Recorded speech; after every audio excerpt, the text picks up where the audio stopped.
Hi all, ನಮಸ್ಕಾರ. Hope ಎಲ್ಲರೂ ಆರಾಮಾಗಿದ್ದೀರಾ ಅಂದ್ಕೊತೀನಿ. ಇವತ್ತು ನಾನು ನಿಮಗೆಲ್ಲರಿಗೂ ಕಾಯಿ ಬಜ್ಜಿ ಸಾಂಬಾರು ಅಥವಾ ಕೊಕೊನೆಟ್ ಸಾಂಬಾರು ಮಾಡೋದು ಹೇಗೆ ಅಂತ ತೋರಿಸ್ಕೊಡ್ತೀನಿ. Let's get started. ಮುದ್ದು ಮುದ್ದಾಗಿ ಮಾತಾಡುವಾಗ ನಿನ್ನ ಚಂದ. ಒಂದು ಮಿಕ್ಸಿ ಜಾರ್ಗೆ ನಾನು ತೆಂಗಿನ ತುರಿ ಹಾಕ್ಕೊತಾ ಇದ್ದೀನಿ. ನಿಮ್ಮ ತೆಂಗಿನಕಾಯಿ ಕಟ್ ಮಾಡಿ ಪೀಸಸ್ ಆದರೂ ಹಾಕ್ಕೋಬೋದು. ನಾನು ತುರಿ ಹಾಕ್ಕೊತಾ ಇದ್ದೀನಿ. ಅದ್ರ ಜೊತೆಗೆ ಅರ್ಧ ಆನಿಯನ್ನ ಕಟ್ ಮಾಡಿ ಹಾಕ್ಕೊತಾ ಇದ್ದೀನಿ. ಅದಾದಮೇಲೆ ಒಂದು ಗೆಡ್ಡೆಯಷ್ಟು ಬೆಳ್ಳುಳ್ಳಿ ನೀವು ಸುಳ್ಕೊಂಡಾದರೂ ಹಾಕ್ಕೋಬೋದು, ಅಥವಾ 11ರಿಂದ 12 ಪೀಸಸ್ ಆದರೂ ಹಾಕ್ಕೋಬೋದು. ಸ್ವಲ್ಪ ಕೊತ್ತಂಬರಿ, ಅದಾದಮೇಲೆ ಹುರುಗಡ್ಲೆ ಸ್ವಲ್ಪ ಹಾಕ್ಕೊತಿದ್ದೀನಿ, ಅದು ಸ್ವಲ್ಪ ಗಟ್ಟಿ ಬರಲಿ ಅಂತ.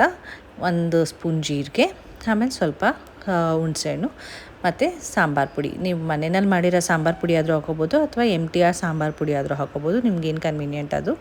ನೀರು ಹಾಕ್ಕೊಂಡು ಈ ಥರ ರುಬ್ಕೊಳ್ಳಿ. ಈ ಥರ ರುಬ್ಬಾದಮೇಲೆ ಒಂದು ಬಾಣಲಿ ಅಥವಾ ಒಂದು ತಪ್ಪಲೆ ತೊಗೊಂಡು ನಾನು 2 ಟೇಬಲ್ ಸ್ಪೂನ್ ಆಫ್ ಆಯಿಲ್ ಹಾಕ್ಕೊಂಡು 1 ಸ್ಪೂನ್ ಆಫ್ ಸಾಸಿವೆ ಹಾಕಿದ್ದೀನಿ, ಮತ್ತು ಕರಿಬೇವು ಹಾಕಿದ್ದೀನಿ, ಮತ್ತು 1 ಆನಿಯನ್ನ ಲಾಂಗ್ ಪೀಸಸ್ ಮಾಡಿ ಹಾಕಿದ್ದೀನಿ. ಅದನ್ನು ಚೆನ್ನಾಗಿ ಕುದ್ದಾದಮೇಲೆ ಗೋಲ್ಡನ್ ಫ್ರೈ ಆದಮೇಲೆ ಚಿಟಿಕೆಯಷ್ಟು ಅರಿಶಿನ ಪುಡಿ ಹಾಕ್ಕೊಳ್ಳಿ. ಅರಿಶಿನ ಹಾಕಿ ಚೆನ್ನಾಗೆ ಬಾಡಿಸ್ಕೊಳ್ಳಿ ಅಥವಾ ಫ್ರೈ ಮಾಡ್ಕೊಳ್ಳಿ ಚೆನ್ನಾಗೆ. ಅದರ ನಂತರ ನೀವು ಏನು ರುಬ್ಕೊಂಡಿದ್ದೀವಲ್ಲ ಅದನ್ನು ತೊಗೊಂಡು ಇದಕ್ಕೆ ಬಾಣಲಿಗೆ ಹಾಕ್ಕೊಳ್ಳಿ ಅಥವಾ ತಪ್ಪಲೆಯಲ್ಲಿ ಹಾಕ್ಕೊಳ್ಳಿ. ಆ ಮಿಕ್ಸಿ ಜಾರಲ್ಲೇ ಸ್ವಲ್ಪ ನೀರು ಕ್ವಾಂಟಿಟಿ ನಿಮ್ಗೆ ಎಷ್ಟು ಬೇಕೋ ಅಷ್ಟು ಹಾಕ್ಕೊಂಡು ಮಿಕ್ಸ್ ಮಾಡಿಕೊಂಡು ಈ ಥರ ಮಿಕ್ಸ್ ಮಾಡ್ಕೊಳ್ಳಿ. ಚೆನ್ನಾಗೆ ಕುದಿಸ್ಬೇಕು. ನೀವು ಚೆನ್ನಾಗೆ ಕುದಿಸ್ಕೊಂಡು, ಮತ್ತು ನಿಮಗೆ ಎಷ್ಟು ನೀರು ಕ್ವಾಂಟಿಟಿ ಬೇಕು, ಮತ್ತು ಗಟ್ಟಿ ಬೇಕಾ ಅಥವಾ ತೆಳು ಬೇಕಾ ನೀವು ನೋಡಿಕೊಂಡು ಹಾಕ್ಕೊಳ್ಳಿ. ಬಟ್ ಸ್ವಲ್ಪ ಗಟ್ಟಿ ಇರಬೇಕು, ತೀರಾ ನೀರಂಗೆ ಮಾಡ್ಕೋಬೇಡಿ. ಸ್ವಲ್ಪ ನೀರು ಹಾಕ್ಕೊಂಡು ಇದು ಮಾಡ್ಕೊಳ್ಳಿ.